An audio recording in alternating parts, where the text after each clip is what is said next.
Hello, my name is Jenson. I'm a professor at the Université de Montréal, and I'm one of the organizers of the Conference on Street Politics in the Age of Austerity, a conference which is co-sponsored by a number of institutions, including the Canada-Europe Transatlantic Dialogue. The purpose of the conference is to examine a number of cases in North America and in Europe of mobilizations, recent mobilizations over the last 2 and 3 years in opposition to austerity and the politics of austerity following from the crisis in 2008. So the cases that are particularly the ones that are familiar to everyone from reading the newspapers and watching television the last few years, Spain, Greece,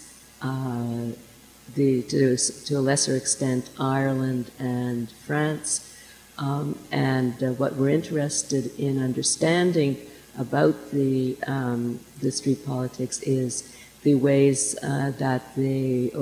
mobilizations came into being, the kinds of consequences they've had for politics in their countries, as well as looking at patterns of diffusion of ideas and diffusion of practices across borders. Obviously, given the timing of some of these cases, the original street politics were in the Arab Spring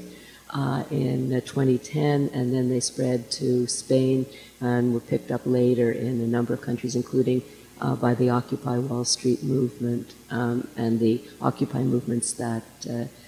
set up camps in Montreal and Toronto and Vancouver and in a number of other Canadian cities. So these are the